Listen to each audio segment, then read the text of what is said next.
Hello, everybody. Thanks for tuning in to Awakening with the Girls.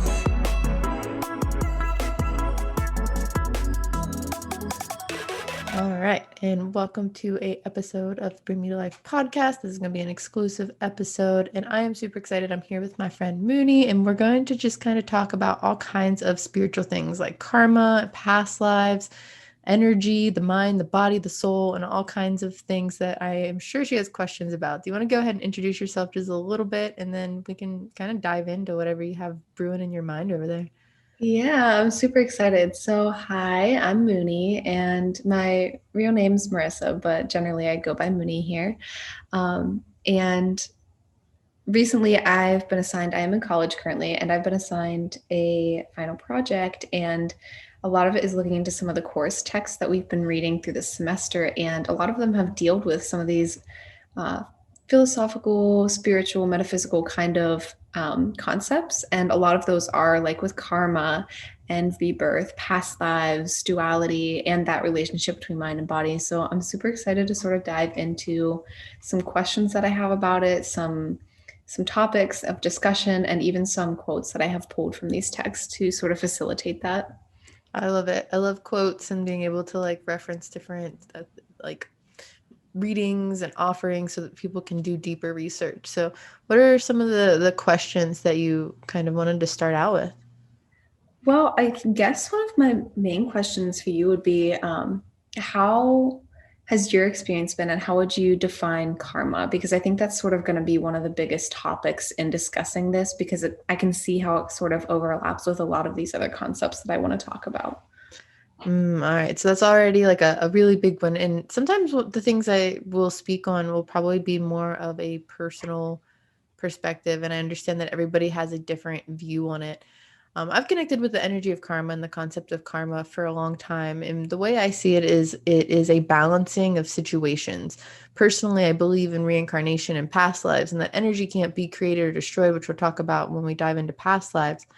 But for the most part, karma is the experience of balancing each other through time and space. So we have different relationships with people and places and things and situations, and we play them out in these different dynamics over and over throughout time. And with karma, sometimes it will, put us in the right place at the right time to experience something that we've needed to learn over and over, or we've reacted a different way and we then receive kind of the benefits or the backlash of a situation, so that our soul can learn over time. Yeah, okay. So how do you see this sort of playing out in various religions? Because I know that this is not something that is widely, like it is a topic that many people know about, but it's not necessarily widely accepted. Mm.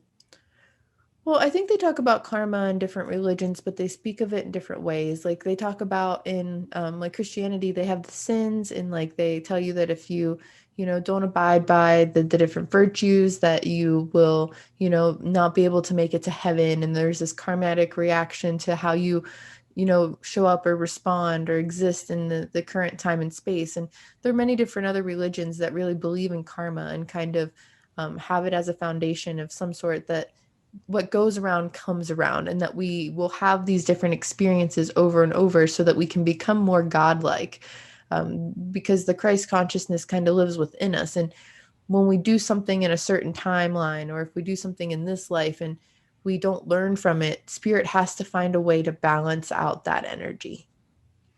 I am so happy that you actually mentioned Christianity because that was a quote that I was actually just about to pull out of this essay that I have from Michael Burley. And it kind of just melds right into what you're saying, but I also would like you to define Christ consciousness once I get past this quote here. And it's about Christian ideas of one's immortal soul being saved or damned may exemplify this point, talking about like karma and rebirth. And Burley goes on to say that talk of falling into the hands of God, or alternatively, into the pit of hell, presents pictures that may optimally express like the ideas concerned. So I kind of, this sort of also segues into that idea of like duality. So it's still talking about like this presence. Of course, you mentioned like Christ consciousness, and I'm curious as to what that is, but also like talking about into the hands of God or into the pit of hell and how that could sort of play into karma, because karma is generally, like you said, assumed to be lessons that we need to learn and things that we're repeating, and sort of energy that's sort of been collected from past lives. So, sort of placing that into the hands of God would almost take that out of that would take lessons away from us, I would feel like. And that's almost like giving up these lessons. And in that, what exactly would we be learning? And then also, like, into the pit of hell, does that mean that we've failed the lessons? Is that how you would assume Christians to believe this? Or is that just another lesson in itself before maybe a holding space before like reincarnation, if that's what we're still going along with? I think the heaven and the hell is actually a concept of our own reality, and we think that it's us going somewhere else. It's just how we come back to this experience. So for some of us, it could be a heaven, a hell, kind of here in this world. So how we perceive our reality is part of that experience. So sometimes karma will come from a past life and create a very hell-like experience here as they are reincarnated. You know, you might not be born into a very specific situation, or like you may not have the abundance you deserve if you were somebody who was cruel with your money or your uh, abundance in a different lifetime. You know, like karma can be played out in many different ways. And there's this understanding of as above, so below. Like we can create a heaven on earth if we choose to, you know, live in a way that we are aligned with that frequency. And that sounds like a whole bunch of spiritual jargon, but what it means is if we choose to act as if heaven is already here, in that we treat each other with respect, we treat each other with unconditional love, we treat each other with just the ability to navigate knowing that our needs are met, because there is a force out there that wants to give us what we deserve, and there is enough for everyone, rather than living in a lack mentality of, you know, like, oh no, we've sinned, there's not enough, there's this competition, we have to survive, there's got to be, you know, like one way or no way, rather than expanding and learning how different cultures connect. And with Christ consciousness, you mentioned wanting me to explain that more. Christ consciousness is this understanding that Christ lives within all of us. We are all this God's children, or spirit's children, or the universe's children, whatever you want to call that force that created us, that created Christ. Like it, Christ's name wasn't Christ. We call Jesus or Yeshua or whatever you want to name him the Christ, but he was just a child of God. And the term Christ means like true self of all of God's children. And it's this yearning to remember like what we really want to be, or who we really are in the motivation of our existence as a physical being. Like, why did we choose to exist at all and be aware that we're here living? And like, if you choose that it's to have a heavenly experience and to be a part of the fix and to create a change in the world, then you will start to create a ripple of karma that will make this a very heavenly like experience. If you believe that you are here to destroy things and that this isn't a real reality and that there's no point in being here, then you start to create a ripple of destruction and have a kind of negative karma happening. Or if you do kind of like the different virtues and sins in Christianity are kind of interesting, because they're kind of like warning signs in general. They're not like full on sins, but they're saying like, you know, if you do just eat too much food, you're gonna like be gluttonous and be too heavy to exist in the physical realm. Or if you get lost in lust, then you're going to forget to enjoy the journey outside of just physical connection. Like there's more about like the thought process of the physical and the mind body connection. So the Christ consciousness is this reminder that we're all a part of the same energy that was, you know, like the Christ or Jesus or whatever that religion specifically wants to call it. And that relationship between God and Jesus, it wasn't necessarily unique. I mean, it is, but at the same time, every soul is unique, and they say every soul can connect with that source, that God, that energy, the universe, whatever it is that created us. So what makes that connection any different other than he was willing to admit it, and they created a storyline and an archetype of Jesus or Christ to lead the way? It's just a reminder that that is within all of us. Yeah, for sure. And I think that kind of plays into, you had mentioned with Christian virtues as well as like sins and even just the concept of heaven and hell. So with this battle between good and evil, you have like the concept of like God and the devil, and within that, this representation of, like I said, like the good and the evil. Um, but another philosopher that we had talked about was Friedrich Nietzsche, and his dates were like 1844 to the 1900s, and he was actually a son of ministers, and German Protestants, really, and sort of like how to get into these virtues that we were talking about. He was also a philologist, so like he studied words and the history of words, and more importantly and more like predominantly the history of values. And that's sort of where I kind of wanted to segue into like what you said about virtues, because his sort of stance on this like values and morality is morality as a construct. And that's sort of something that we've been talking about. We had a discussion about it in class recently, and thinking about it as good and evil. Are they just human constructs? Mm. And is that harmful to have a sense of morality? Because at what point is it just something that we've made up, and it's just something that humans have made up? And to go so far as to say, did we create God? Instead of saying, God created us, God created humans, humans created God, because we have this sense and this construct of morality. So just sort of like seeing where that comes into play, I think is really interesting. Mm. I think it's interesting too. I've always kind of figured that like you said, there's this light and there's dark, there's the good, the bad, and like that God and the devil were kind of the same being in that we choose to see, which one's good or bad. And to me, the Lucifer energy was always just considered darker because it gave us the opportunity of free will. It gave us the opportunity of being a physical entity versus, like a non-physical entity. Because in the way I kind of took in the story of Adam and Eve, and this is just a very like personalized perspective of it, is that they were living in the Garden of Eden, which was this kind of almost etheric space. Like I don't necessarily know if I consider them physical. Like the God energy was supposedly making these physical beings, but I think that it was like the concept of being a physical entity that could interact as a male and a female, like the dynamic of the masculine and the feminine. And then I mean there's also the understanding of the Lilith energy that comes into play, where they show that there's this dynamic of like equality that also played into it, where there needed to be almost like the struggle of the masculine and feminine for the growth of the evolution. And with that, it doesn't seem like they become physical until they eat the apple. They're told to not eat this physical item because it will give them, like this knowledge, or the forbidden knowledge or whatever. So they eat this apple, and then that's the first time we ever really hear about them eating anything. So then they become physical because they ate something. Up until they didn't have to eat anything, there would have been no point of them being physical and being in this like density of sorts. Like they were just thoughts. They were just existing kind of telepathically in a dream state. And then they ate this physical item, which was supposedly given to them by the devil.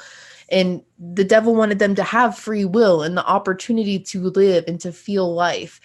And I also kind of study things in the galactic heritage of things through the prism of Lyra, and the concept that souls have lived elsewhere beyond Earth. Like we've had experiences, if not beyond Earth, just beyond even time and space, where souls have interacted in ways that karma has been playing out even beyond any sort of time construct that we can understand as humans. Yes, for sure. And I think talking about like the soul as energy and the body as more of like a vessel is something that kind of like plays out in a lot of these philosophical themes as well. Mhm. And I think it's so interesting to sort of like take into consideration, especially when you think of karma as like this energetic collection, and sort of like the ties that we have to our physical bodies. It's so interesting because we get so wrapped up in it, and we talk about like the ego, and that's sort of something that kind of gets blurred between mind and body and soul. It's almost like the ego rests more in the mind, and the mind is sort of that in between of the soul and the body. Um, because here in this text, a lot of Rene Descartes, um, he sort of rejects like everything. So his philosophy is to go about everything with doubt, like say that everything is false. And he's the one that has the quote of, I think, therefore I am. So just recognizing his being and his existence because he can recognize it. So it's like that sense of consciousness. And it kind of like ties back into that Christ consciousness, because like you get in between these lines of like various levels of consciousness. I think we have like this earthly consciousness, and that's what that ego is, and that's what the mind is. But the soul is more or less in energy, and I think that's what sort of helps us go through and recognize these patterns that we have. Um, but talking about like the body as a vessel, Rene Descartes in one of his most popular works is Meditations on First Philosophy.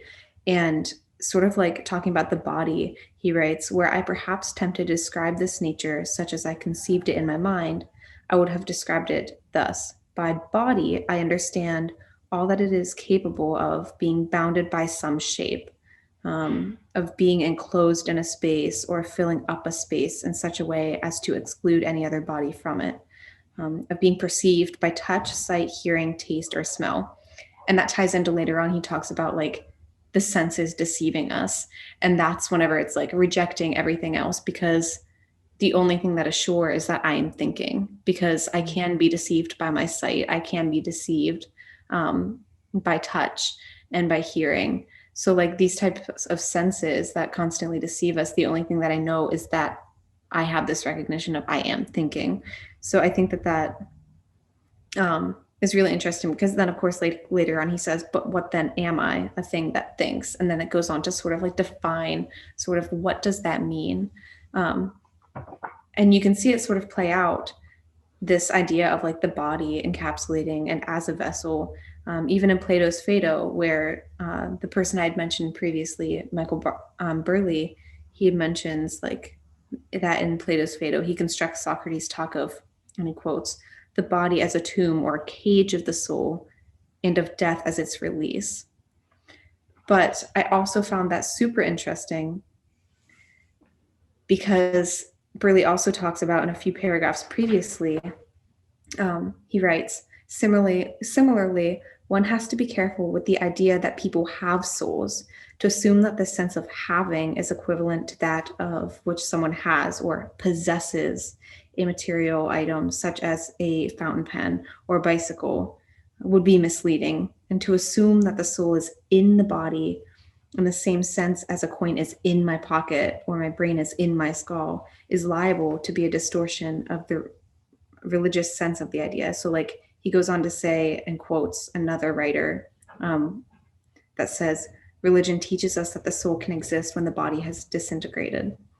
So, I find that really interesting, because then you think about how it doesn't matter what kind of body you're in, and the experiences are more or less not specific instances, but the energetic reactions of those instances.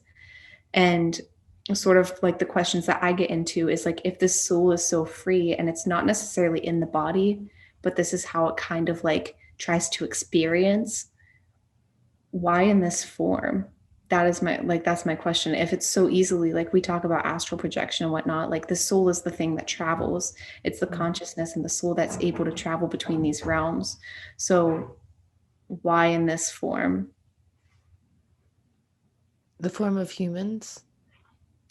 Yeah, if it's so easy to continue to go, why are our bodies considered to be more or less a cage if it's not necessarily trapped within it? Why do we constantly assume our bodies to be a cage or a prison for the soul?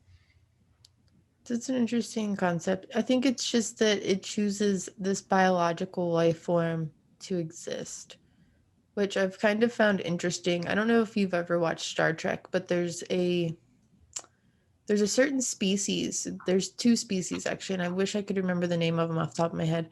But they kind of like they cohabilitate on each other, and one of them, they have like a very humanoid body, and this other like entity lives within that body. And to me, when I saw that, I was like, oh, doesn't that like just make sense for like almost all kinds of humanoids? Like our soul is just in this like meat suit that we are using almost robotically. Like our bodies are somewhat robotic and almost plant-like, in that it is interesting that our souls have chosen this biological shape. There's a bit of a discussion of that in Prism of Lyra, though it's kind of been said that it's like channeled throughout the galactic history that souls would be in a life form that has two legs, two arms, two eyes, and like so on, which is interesting because I know that some people, they're born with, a different kind of deformity or shape to them. But for the most part, most living creatures have some sort of like arm, leg, eye structure that is very humanoid. Or even animals, though they will walk on their four legs or they will have like two legs and two wings, there's still this kind of uniform structure to living creatures, which is always kind of intrigued me too. I'm not sure I can answer your question, why this form, but it's something that has been thought of since the beginning of time, I guess. I think those are the best questions when you can't answer them, because I still love to hear sort of like the response and the ideas and sort of like how people form these concepts off of what they've learned throughout their experiences. Well, for me, I guess then if you want that kind of feedback, I think it's like the balance, like the left, the right, the light, the dark, the masculine, the feminine, like we're a balanced being. Like if you split us in half, we think differently on one half of our body than the other, and it takes like this duality of understanding to even control this form. I don't know if you've ever heard of Plato's Symposium, but to tie it in more of like the philosophical aspects of it, this really reminds me of that. And talking about, he sort of gave a, like one of, I forget which mythology it is. So it could be Greek, but I don't want to misrepresent that. So one of the mythologies, it talks about like the androgynous myth and how like humans or creatures as we were not just two legs, two arms, one heart. Sort of, it was like we were these round being. We had two sets of arms, two sets of legs. Like the masculine and the feminine were one, Mm. and it was like it. Then we had this split, and it was also like really interesting to see as well because like I know in a lot of the spiritualities right now. You have like the sun sometimes represents the god, kind of like in Egyptian mythology, like Ra. Um, that's like the sun god. And a lot of time, so you have like in paganism, which is becoming more popular, I think, the sun is often represented as the masculine and the moon as the feminine. And uh, then the earth also tends to get related to as feminine because we talk about Mother Earth. Mhm. So I thought that Plato's Symposium, that take on it was really interesting because talking about like this androgynous figure, then it goes into discuss that like the sun, yes, would be masculine, but the earth would be feminine and the moon would be like a reflection of both of these. Mm. Um, and I just sort of found that really interesting because as soon as you said it, that's what I remembered discussing about that androgynous figure. And instead of just like walking on two legs, it would basically roll like a wheel from the Mm. hands and the feet because it was like this round sort of figure. And you kind of get into that sort of spiritual like all of these like ideologies of like the cycle and the wheel and constantly going. And it's sort of like they started as one, and like once they were separated, which was by punishment, not to get too much into like the myth itself, but the reason we have like the way that we were trying to talk about it is like the reason we want to have like these relationships with people so intensely, and it's not even just heterosexual relationships, it's also like homosexual relationships, is because we're seeking that unity. Mm. And it's not necessarily just like by um different body parts, it's in general because we were like two pieces split in half and it's trying to find like this other whole. So I just found that really interesting because like once we attain that whole, then talking about like souls again, you go into like all of those concepts of like twin flames and soulmates. But it's like once you gain like that other half, quote unquote, you can't see me, but I'm doing air quotes. What happens to the soul then? Because we talk about our souls being like as part of this and this energetic, and it's like the way that I see it is like our souls are all just like fractals of energy of the Mhm. universe, just trying to experience. So I don't think that it could ever necessarily be whole, especially because we continue to go through these cycles.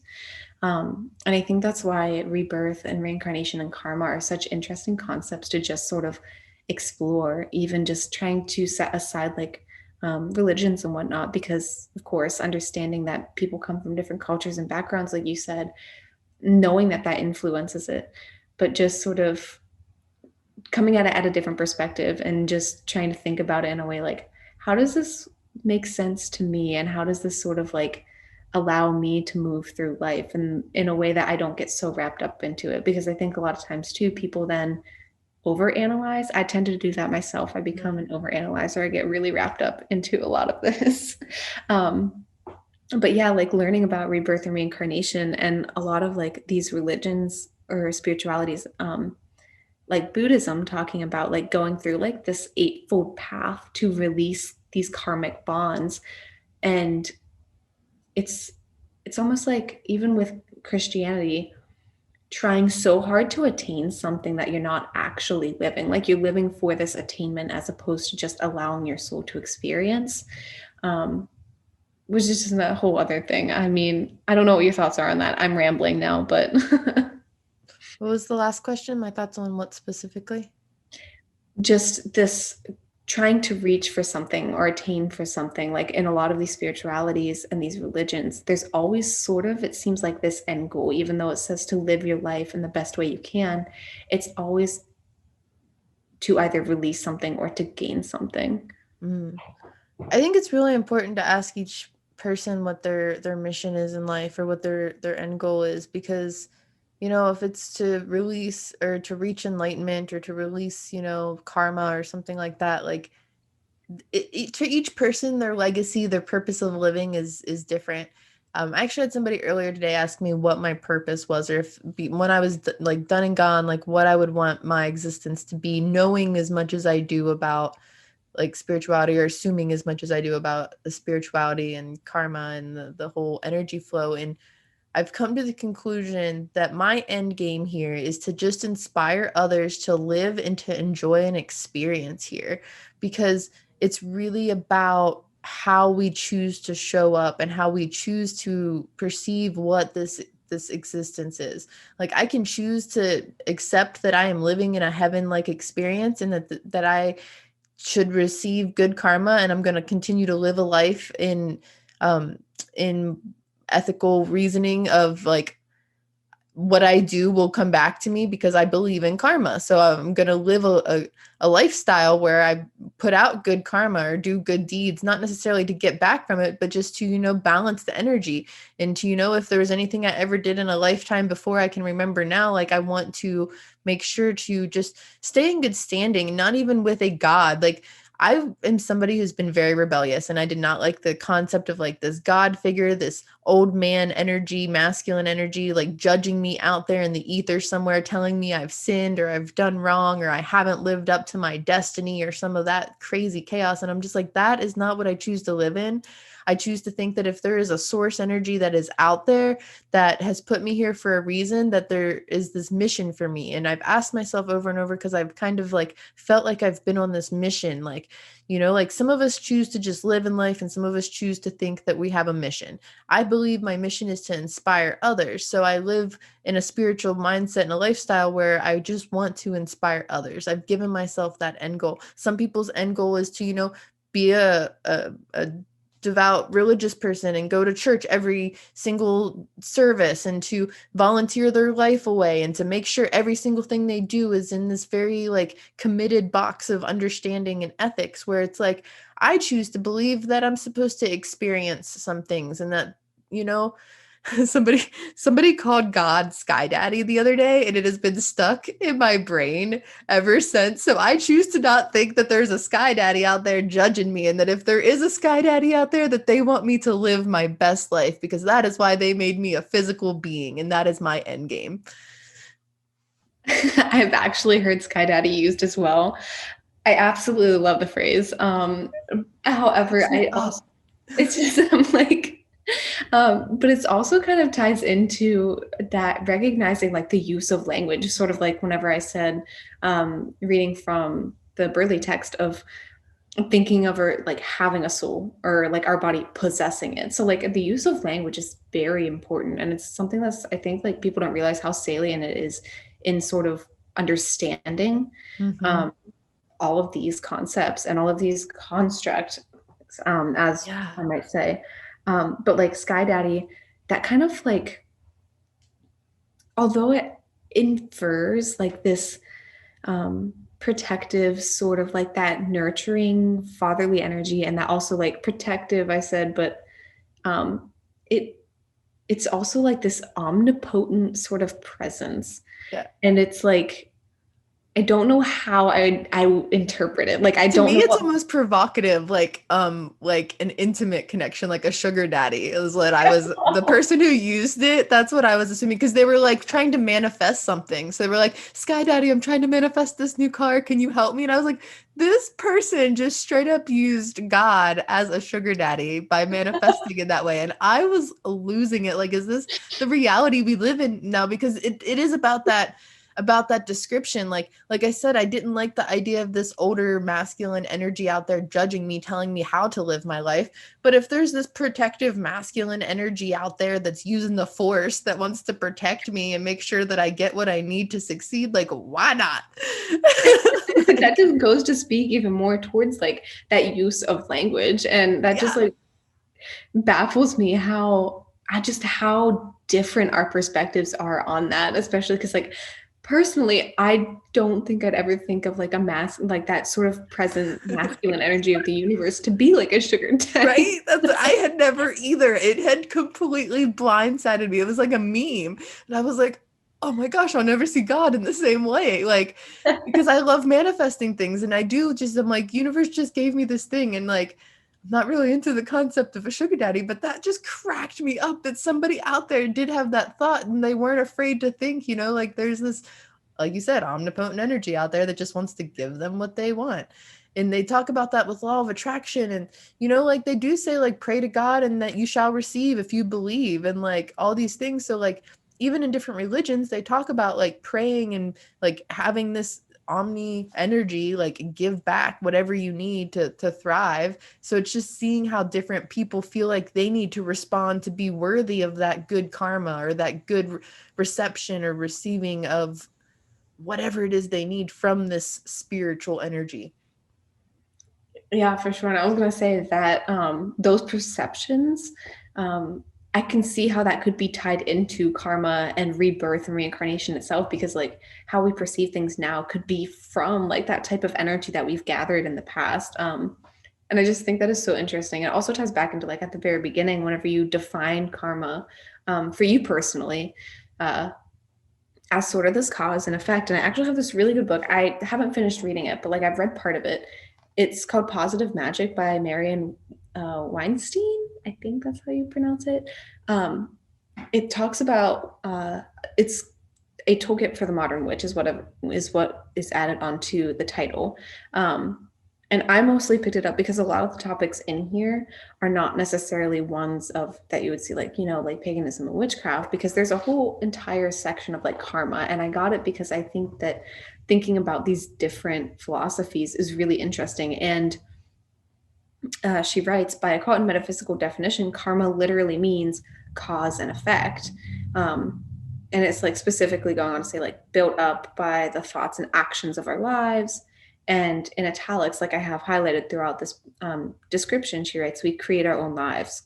We are completely responsible. And because we make everything happen. So it's Mm-hmm. about like, I think karma's like the choices that we make too, which is Yeah. of course like the cause and effect.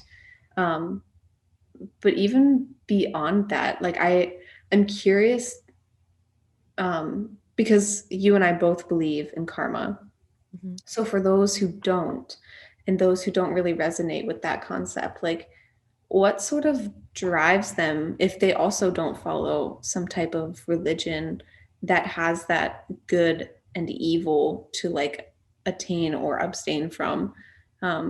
Like what sort of drives them to realize like, why am I doing this? Or what am I going to like realizing, oh, I create this, like I can do this. That's what I'm curious about as well. Humble, I can't really completely speak from them, but I can speak from my observation of people who are like more atheist or more like unattached to any sort of belief system. And I think that a lot of the reason their aesthetic and stuff is more dark or darker energy is typically because they don't necessarily know if they have a purpose for being here, and they have to create the complete purpose themselves if they do. Like some people just believe it was an accident that they were created here with, like an understanding of what's happening. And to me, those are NPC characters. I'm just like, they're just extra characters in the game, and they haven't chosen to accept that there's something here for them. Or maybe they're a soul that hasn't had a mission. They just somehow like slipped through the grid of souls and just came into a body and is like, what up, I'm here. But they don't have any sort of force within them to drive them to be the best versions of them they can be. Or like maybe they're scientists and they think that, they don't have to believe in karma, or they don't have to believe in religion, and instead they just believe that, they were put here to make whatever this life is a better existence. But I don't know what drives them. I would, without my good energy, or without my bad energy to make my good energy and like my good karma, my good experience like balanced, I wouldn't know what one felt like either. So maybe they just haven't experienced a lot of trauma or darkness in their life to feel the ebb and flow of the dark and the light. I'm over here laughing so hard because I swear you are reading like straight from like all of the texts that I have. I have them all like splayed out beside me. And I'm literally just closing my eyes and channeling. So it, I'm just like, okay, and I'm it's all, here. everything where I'm like, okay, so like I kind of want to talk about this and this. And you literally just like read basically from my bullet points of, so I'm just going to read the quotes that I have that I want to talk about. Basically, Go exactly for what it. you just said. So, from that same Positive Magic book by Miriam, she writes, within the karmic frame of reference, there are no accidents or coincidence. People do not wander into our lives at random. So I thought that was really interesting because I know too, like we talked about a couple minutes ago about like twin flames and like Mhm. connections with people and like that whole androgynous myth and like connecting with another person and finding that other half sort of thing. So that's interesting.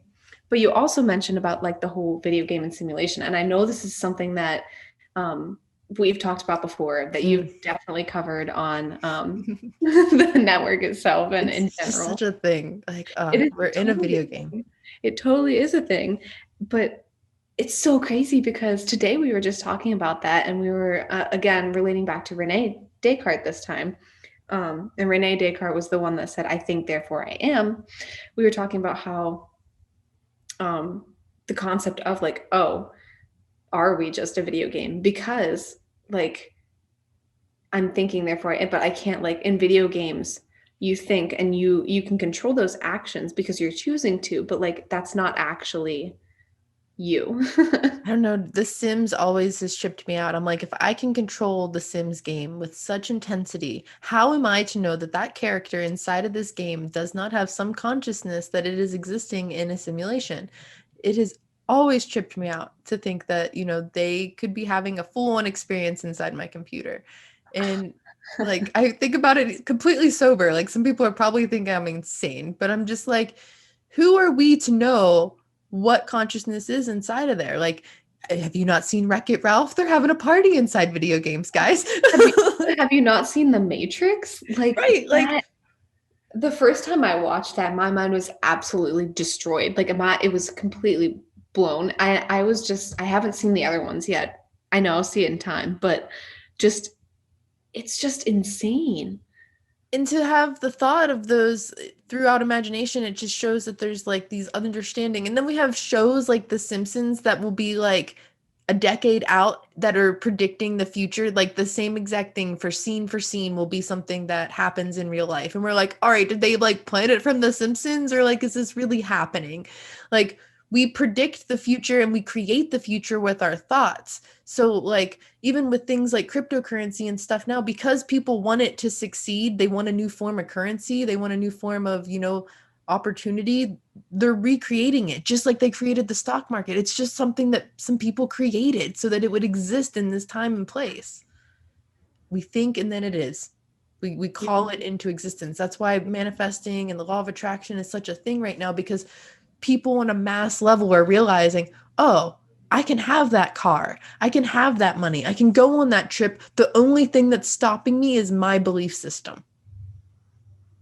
Yeah, and that definitely ties into um, the next thing of duality, which you did talk about, and it still ties into this completely because, like, Rene Descartes sort of takes on that look of like the natural world being mechanical, which is what I said. You read straight out. You said the word mechanical. Like that is exactly what he talks about, and like um, like he also got into like optics and vivisection, and I think like that sort of like more scientific approach and that sort of studies sort of where those ideas of mechanics came, like the natural world being mechanic came in, because like he would go through and dissect a lot of these like living creatures and these non-human animals.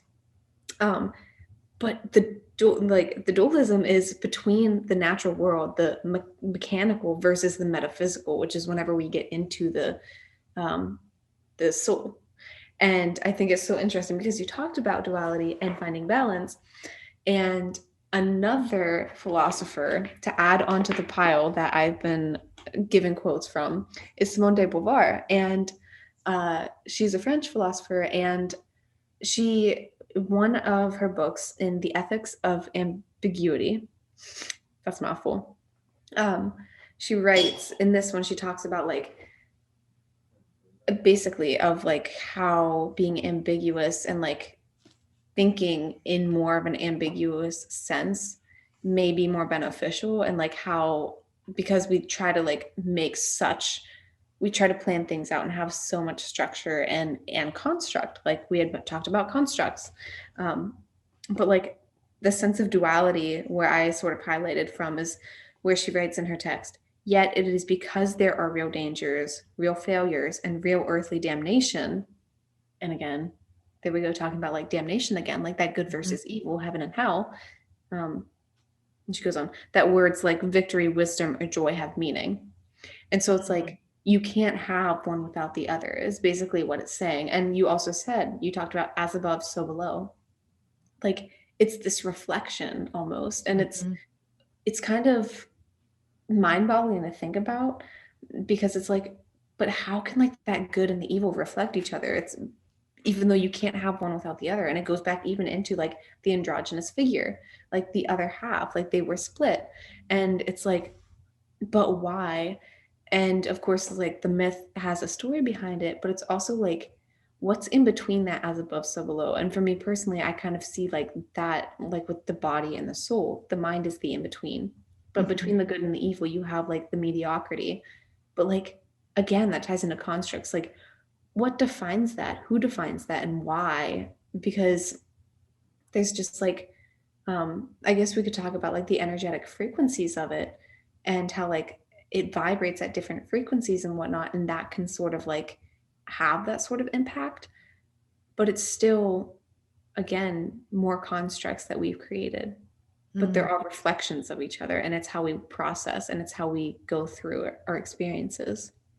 I think we evolve as a collective, and we started to do it more telepathically than a lot of people understand. Like we start to make these assumptions and conclusions, and we do it in groups because as a social standard, we will start to connect with each other, and it takes a few people willing to lead the way and start saying, I think it's actually this way. And then if they can make a valid point, then more people will start to follow them in like a religious standpoint or even just a community building standpoint. Like they have to make a valid point of why they think it is a way. And if they're convincing enough, then people will believe them. That's, I think, who's making the shots here, the most convincing people.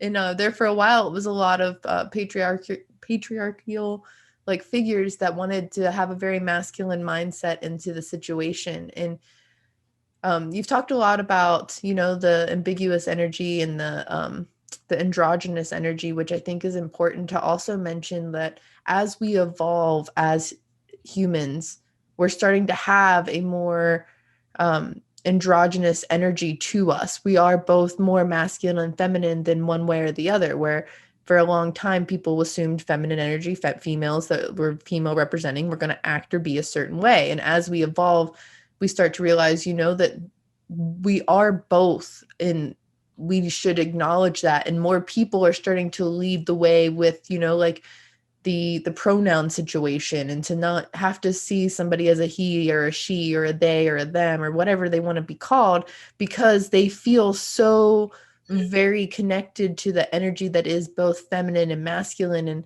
there's like the concept of the double soul in different native religions, and like you said, the twin flame, and this concept in different Greek and Roman mythologies of like being kind of put together with a masculine and feminine vibration.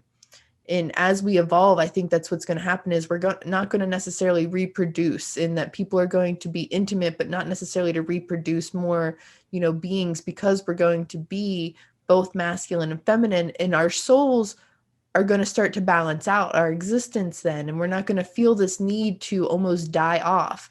Like, I think that we die at the ages that we do because we feel our soul needs to have a new vessel for some reason. And I think as we start to realize that we are whole, we are in control, it's going to take a collective understanding of that, because too many people in the collective, because as we think, we create this reality, they believe that once somebody gets old, they have to die, or that there are these opportunities for accidents, and that the soul can't survive these things. So it's going to take a mass understanding of, infinity, and the concept of the soul doesn't have to die to create that eternity. And, and I think that's where people are starting to get kind of scared with like AI and stuff, because they're like, all right, so if our soul is eternal and our biological bodies aren't, where can we put the soul? And it's starting to get crazy where they're trying to figure out how to put us in computers, and how to like download our thoughts and our memories into these different frequencies. And I don't necessarily know where it's going, but the frequency conversation is like a whole nother level. I think it's funny how you mentioned like people asking where can we put the soul? Yeah, like where can we go after this body? Like They're like, we're not done here yet. Because think about how much more would happen if people didn't have to finish their life's work and could continue it on. And they talk about it in the Bible, and I just don't know if they had a different like construct of time, but people were like 500-600 years old, or some like crazy concept. So it's like, why do we all assume that people don't need to live to be over like 111 or something, like that they've lived this full experience, like only because their bodies start to age, and that the collective has acknowledged that rather than trying to expand on it. I think it's interesting too, like how the body, like the physical does age. And you do have like the phrase old soul and like talking karmically and through like reincarnation. It's like the soul, as it continues to travel, time, of course, is something that we've created, but it's like it's measured more or less by experience and like the energy, because I don't think that it maybe not necessarily collects, but it shifts. And that's sort of like something that I was thinking about as I was reading through that Burley text, as it was talking about like the soul being us possessing a soul, like that misinterpretation, um, is how like, and that's also I think why it gets a little bit confusing, and why I personally ask like why this like this human form. But I guess it comes into consciousness, and that because then we're able to start to like figure out these processes. um but the soul shifting, and I think that's why it's like it's almost crazy to think about, because we talk about that reflection of as above so below, and you think about, yes, our bodies, our physical bodies need nourishment, and they age, um, but that shifting and that changing is also present in the soul throughout the experiences that we have in this aging and this changing in the physical body. And the physical body can change just as easily as energy can shift. And that's what we see, like people, whenever they start lifting weights and whatnot, they can change their physical body. And I think that's so interesting. But it also ties into like the concepts of needing to let go of that ego and of your physical body to be enlightened or transcend, is what sort of Mm. like people start to talk about. Yeah, I mean, we can change our physical bodies by like doing physical things and dancing and doing different things like that too, but I've also just I believe we can do it with our thought. there have been times where I'm like, I don't really think I'm doing any extra like working out. My diet doesn't really change too much, and I will lose weight, or my hair will go like grow quicker because I want my hair to be longer and I have faith that it will. Or, sometimes I've even like seen my eye color change in different situations. And I think that it's because, we have the ability to shift the reality around us. If there's nothing else there to perceive it or to witness it, like we have this ability to shift our energy, and other people can shift that within us too. Like if people are seeing you for a long time and they think of you as a certain weight or a certain perception, and like they just have this construct in your mind, then they're going to keep seeing you as that. And because each person has a different perception of you in their mind. Maybe like my aunt hasn't seen me for several weeks and I don't think I've lost any weight, but then she's like, oh, you look so skinny or something like that. And it's like, you haven't seen me in weeks and I haven't changed at all, but why now you have this perception of me? Like it's something in each of our minds how other people are received. Yeah, and I think that also kind of goes back into how I talked about earlier, my thoughts on souls being fractals of like Mhm. universal energy. And you were even talking about too, though, realizing that we're already whole. And it goes back into like that duality. And it's like our souls, although fractals are already whole as they are. And it's like, although I mentioned like finding this other half, I guess it would be more like finding um, that similarity, or it's like, it's hard to explain. It's almost like, I guess, representing it in like our bodies, like our organs. Like I have different organs within me. And it's like they're pieces of my whole body, but they're already whole. The organ themselves is whole, but they come together with other organs and they make up an even bigger whole. Mm. And I think it's so interesting too, because then you think about that one organ goes missing, or you add an organ, or it's placed in a different area of the body, because you do have people that have like, I was just reading about this earlier today, like their hearts are more towards the right than they are to the left. And that affects how the entire body just like Or they're processes. like outside of their rib cage or something crazy. Like Yeah. And there's it's all these. totally like out there, but like to think about it in that sort of way, and to think about how you just said like the impact that people can have, and even just their thoughts, their energy, and the way that they interpret can have an effect on us.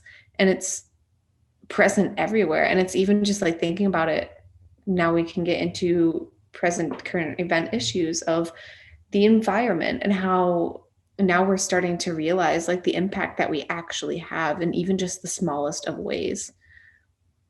Mm, I love it. Yeah, it's true. We need to be able to have these conversations. And I think that a lot of people are kind of scared to think about it or to, question it. It just is in their head. Like a religion told them it was the way and this is what it is. And that's what they're done with it. They don't want to get into the philosophical understanding of, you know, expanding on why we are here and why this form, why now.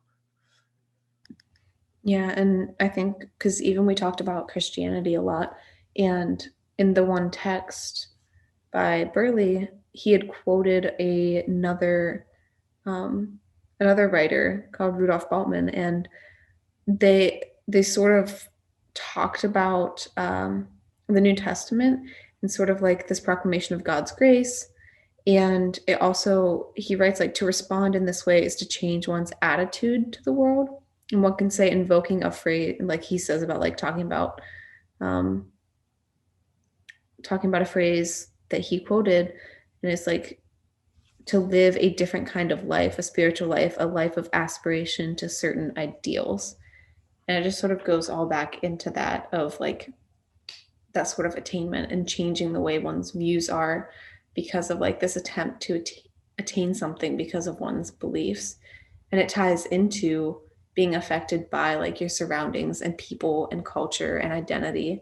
um, but it's also curious to see like that whole argument of nature versus nurture, and um, how much also of nature could karma be, because nature is, we say it's instinctual, and I think that part of reincarnation and karma, like that energy, is instinct, and we talk, and you can get into like intuition as well. And I think it's that energetic, like those pulls that we feel, and it's that sort of that nature that we have, like that already, we already sort of know our place, like that soul as a whole, like that whole fractal already being and knowing and realizing, and then being nurtured or relearning and going through these lessons and being inflicted or influenced by the environment that they're placed in, and just going through that whole cycle again. Mm. No, I love that. It made me think of this experience, or it's like, I guess it's like a series by this producer, this music producer called Earth Cry, and he's got this music um, project, and I think it's called Mitosis, and it talks kind of about how the Earth is this like energy itself, and it kind of talks about AI and this regeneration. And it made me think about how in the galactic understanding in Prism of Lyra, it talks about like one of the galactic lineages was really like techne based and like AI based, where the other one was very like natural and like organic type energy. And yeah, it's a pretty interesting concept. I did want to say, can I take just a second here and recalibrate something and give you a second to look over your questions and see if there's anything else you wanted to ask in order? All right, so I need to take a second to breathe there and just kind of recap. I wanted to make sure we covered all the different questions you asked, and I needed to really think if there was more that I wanted to add to things. But I feel like we're just gonna have to do another episode here soon, because there's like so many little pieces that have kind of downloaded just through our discussion, and that is pretty wild that I was sort of channeling right from your book there. You totally were. And next time too, you can note down. I love the way that philosophy can sort of prompt spirituality and religion and sort of everything. And that's sort of why in college right now, studying philosophy, I took it up as a minor because I think it's something that's so important for people to even just like take one class in, or even just sit in one discussion of philosophy, just to allow yourself to think that way. Mm. Because everything, it's like, it's not even say take it with a grain of salt, it's like just be open and just let it flow through, like observe and be mindful of it. Like you don't have to accept any of it, in fact argue it. The class that I'm in right now is logic and argument, and it's not just only fun to do it, it's also, it helps expand your mind. And I love the abstract thought to it. It generally helps me communicate with people, helps me understand myself. So yeah, that was my spiel on philosophy and why I love it. But another great philosopher I was going to say, if anybody wants to look into it, is Empedocles. I don't know if that's probably butchered that completely, but they're actually mentioned in Prism of Lyra, which I know you mentioned briefly. They're actually quoted in, I think, the first chapter of Prism of Lyra. It was the beginning. And they have quite a few good philosophies on life, on nature, and talks about like roots and forces, cosmogon.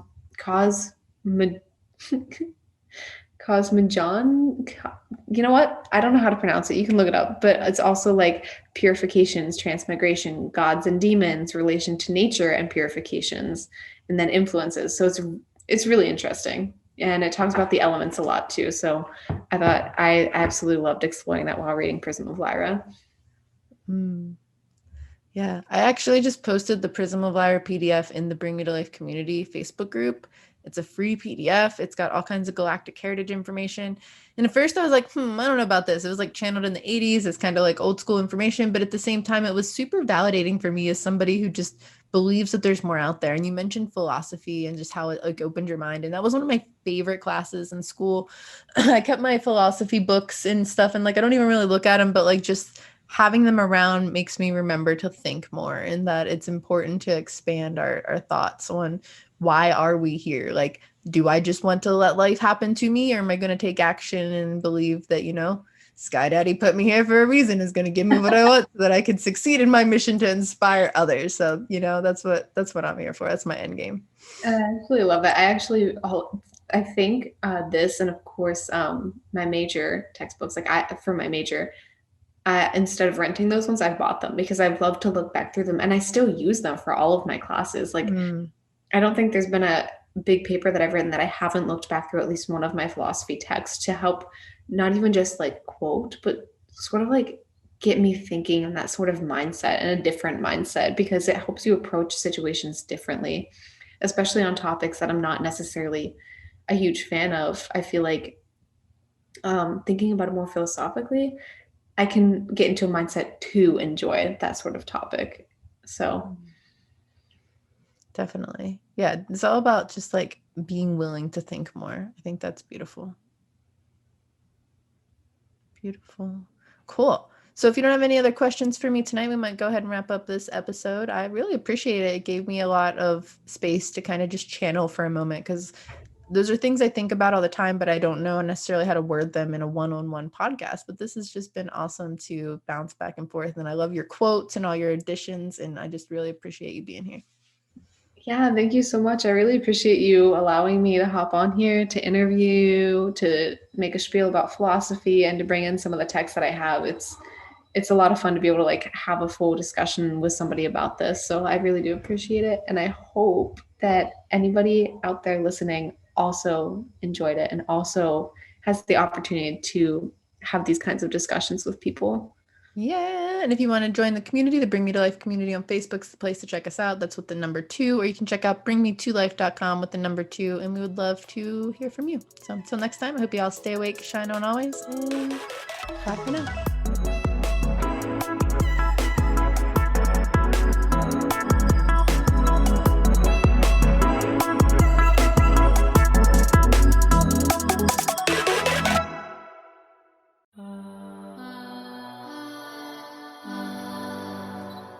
Thanks for shining on with us.